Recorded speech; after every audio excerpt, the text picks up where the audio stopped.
And it came to pass after these things, that God did tempt Abraham, and said unto him, Abraham. And he said, Behold, here I am. And he said, Take now thy son, thine only son Isaac, whom thou lovest, and get thee into the land of Moriah, and offer him there for a burnt offering upon one of the mountains which I will tell thee of. And Abraham rose up early in the morning, and saddled his ass, and took 2 of his young men with him, and Isaac his son, and clave the wood for the burnt offering, and rose up, and went unto the place of which God had told him. Then on the 3rd day Abraham lifted up his eyes, and saw the place afar off. And Abraham said unto his young men, Abide ye here with the ass, and I and the lad will go yonder and worship, and come again to you. And Abraham took the wood of the burnt offering, and laid it upon Isaac his son.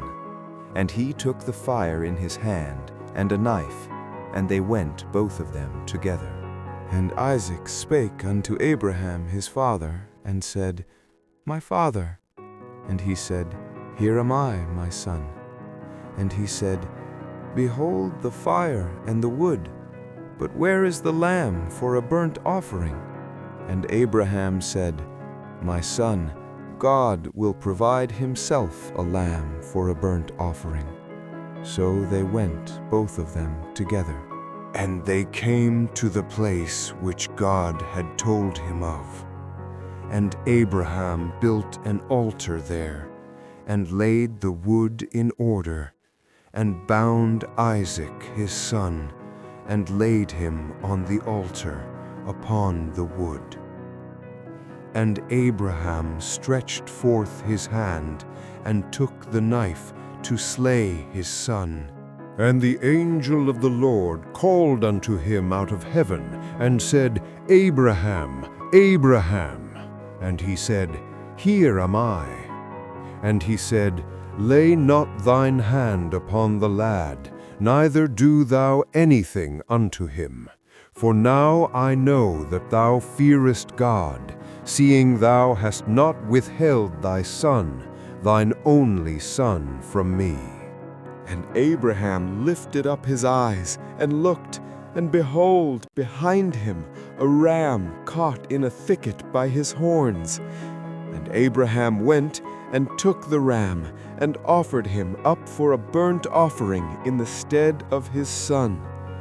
And Abraham called the name of that place Jehovah Jireh, as it is said to this day, In the mount of the Lord it shall be seen. And the angel of the Lord called unto Abraham out of heaven the 2nd time, and said, By myself have I sworn, saith the Lord, for because thou hast done this thing, and hast not withheld thy son, thine only son, that in blessing I will bless thee, and in multiplying I will multiply thy seed as the stars of the heaven, and as the sand which is upon the seashore, and thy seed shall possess the gate of his enemies. And in thy seed shall all the nations of the earth be blessed, because thou hast obeyed my voice. So Abraham returned unto his young men, and they rose up and went together to Beersheba. And Abraham dwelt at Beersheba. And it came to pass after these things, that it was told Abraham, saying, Behold, Milcah, she hath also borne children unto thy brother Nahor. Huz his firstborn, and Buz his brother, and Kemuel the father of Aram, and Kesed, and Hazo, and Pildash, and Jidlath, and Bethuel. And Bethuel begat Rebekah. These 8 Milcah did bear to Nahor, Abraham's brother. And his concubine, whose name was Reumah, she bare also Tebah, and Gahem, and Thahash, and Maachah.